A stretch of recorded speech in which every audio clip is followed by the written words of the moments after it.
안녕하십니까.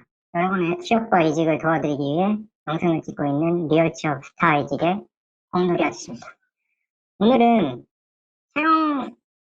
채용 담당자 설문조사 결과 마지막 시간입니다. MBTI 관련된 설문 문항을 만들었는데, 저는 요새 이거를 이제 쭉 한번 끝까지 읽어보면서 그 생각을 했어요. 와, 우리나라 공무원들 진짜 일 잘한다.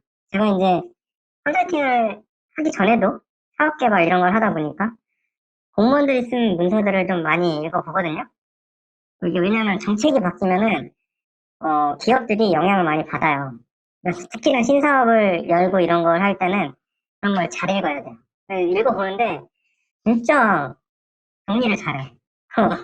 우리나라 공무원들이 퀄리티가 되게 높아요. 생각보다 굉장히 높아요. 다른 회사래. 다른 나라들 공무원들이 만들었던 그런 자료들이랑 비교를 해봐도 우리나라의 공무원들의 수준은 굉장히 높습니다. 어쨌든, 채용 과정에서 MBTI 활용하는 거를 이제 설문 문항에 넣은 거예요. 채용 과정에서 MBTI를 활용합니까? 라고 물어봤더니, 특정 MBTI 유형을 선호하거나 이제 부인하는 그런 구인 광고가 뜬 적이 있었거든요. 그래가지고 이제 커뮤니티가 한번 난리가 났었죠. 제가 그거에 대해서 이제 글을 쓴 적도 있고. 일단은 결론적으로 보면, 응답 기업 중 3.1%가 이제 채용 과정에서 MBTI를 활용하고 있다. 저는 솔직히 이거를 보고 생각보다 높은데? 라는 생각을 했어요. 네. 그리고 MBTI의 유형이 보통 이상의 영향을 미친다. 채용에. 그게 2.3% 정도 된다. 저는 근데 이거를 말씀을 꼭 드리고 싶어요. 이거는 되게 특이한 케이스예요. 전에 이제 글을 썼을 때도 얘기를 했지만 MBTI는 이럴 때 쓰라고 한 검사가 아니에요. 네. 저번 시간에 AI 면접을 분석을 해드렸지만 AI 면접 같은 게 왜 필요 있어? 만약에 MBTI로 그냥 이게 다 해결이 되면, 네? MBTI로는 해결이 안 됩니다. 어? 이 세상에 있는 예를 들면 모든 심리검사를 다 한다 치더라도 이 사람이 우리 회사에 와서 일을 잘할지 못할지는 그건 알 수 없는 거예요.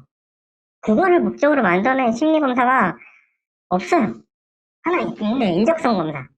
인적성 검사도 솔직히 못 믿어가지고 회사들이 면접도 보고 서류 전형도 보는 판에 MBTI로 이걸 판단을 한다? 굉장히 사실은 위험합니다. 하지만 그럼에도 불구하고 MBTI를 쓰는 회사가 왜 있냐? 이렇게 딱 말씀을 드릴 수 있죠. 채용 과장이 뭐라고 그랬어요? 채라고 그랬죠. 채로 걸러내는 거야. 그런데 MBTI라는 채를 쓰는 거예요. 왜 쓸까? MBTI라는 채를. 일단은 저는 소규모 기업이나 네? 그런 회사들이 좀 많이 쓴다고 말씀을 드릴 수 있어요. 이 설문조사 결과에도 그렇게 나왔고 상식적으로 생각해도 그래요. 중견 이상의 회사에서 MBTI를 가지고 사람을 뽑겠습니다. 맞아 죽습니다. 맞아 죽어요. 부서에서 예를 들면 10명이 있는데 거기서 MBTI 그 사람들의 MBTI를 다 알아가지고 뭐 부족한 MBTI가 필요합니다. 아니면 우리랑 잘 맞는 MBTI가 이렇게 있으니까 이렇게 해서 이 MBTI 사람 뽑아주세요. 라고 중견기업에서 만약에 어떤 실무팀장이 인사팀장한테 이걸 얘기를 하는 순간 그 실무팀장은 말이 돌겠죠. 뒷담화 관련된 글도 제가 부르고 있었지만 그 너무 좋은 뒷담화거리거든. 야, 야, 뿅뿅 팀장은 MBTI로 사람을 뽑겠대. 그 팀장 그 임원 달 수 있을까요? 그렇게 되면? 야, 그럼 너는 MBTI 임원 되라. 이렇게 되겠지. 저기 뭐가지 걸고 누가 그 짓거리를 하겠냐고요. 그런데 소기업은 리소스가 한정돼 있어요.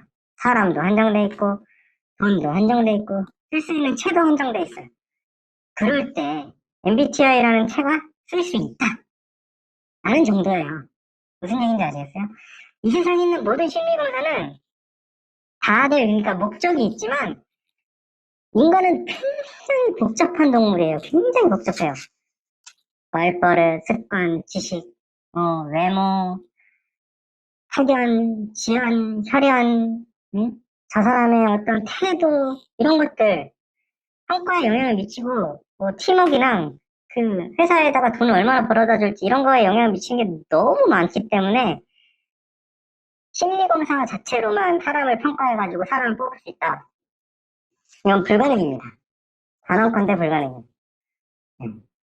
그래서, 그리고 MBTI를 이제 보면 MBTI나 이런 심리검사들에 대해서 예전에 MBA에서 배운 적이 있는데, 심리검사가 여러 가지 종류가 있지만 그 얘기를 꼭 해요. 이게 일을 잘한다 못한다로 판단이 돼서는 안 된다.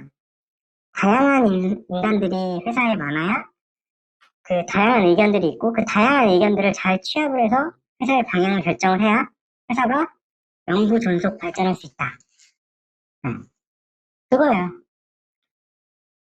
그러니까 MBTI나 어떤 나중에 또 뭐가 유행해가지고 무슨 심리검사가 나올지 모르겠지만 그런 걸로 사람을 뽑겠다라는 그 공고나 이런 것들에 대해서 너무 일일이 하실 필요가 없어요. 그게 가능하면은 딱 그렇게 생각하면 돼. 아, 이게 가능하면 그냥 이 심리검사 하나로 사람을 뽑겠구나. 그런 회사가 있지 않는 이상은 전혀 걱정 안 하셔도 됩니다.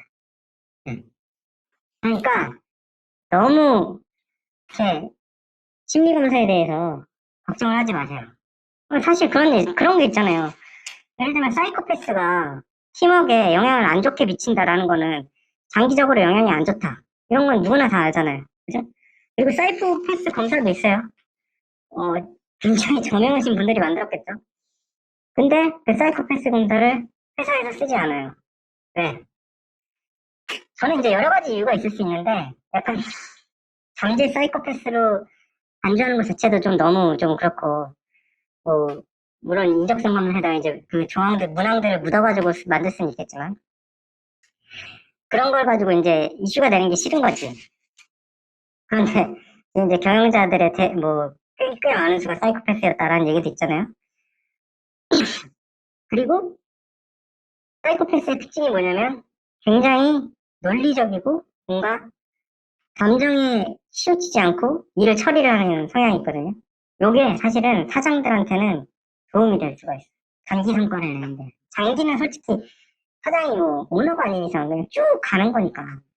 그래서 오너는 쭉 가는 거니까 상관이 있는데 사장은 단기적으로 성과를 내면 그 다음 해에 내가 먹고 살 수 있고 그래서 또 성과를 내면 먹고 살 수 있고 하는데 거기에 부하 중에 한 명이 사이코패스라서 밑에 있는 애들이 엄청 갈고갖고 성과를 낸다. 이 사람한테 이게 나쁠 게 없는 거지. 그죠? 너무 세상을 너무 부정적으로 보나? 어쨌든. 그런 거예요. 결과적으로는 어떤 심리검사도 사람의 업무 능력, 이 사람이 우리 회사에 와서 일을 잘할지 못할지를 판단하는 거에 쓰이기는 어렵다. 네. 그래서, 저는 좀 블로그에는 되게 세게 얘기했지만, MBTI, 아니면 다른 심리검사, 이런 거에 대해서 너무 쫄지 말고, 여러분의 있는 그들의 모습을 잘 보여주면, 저는 이제 잘 넘어갈 수 있을 것이다. 이렇게 말씀을 드리고 싶습니다.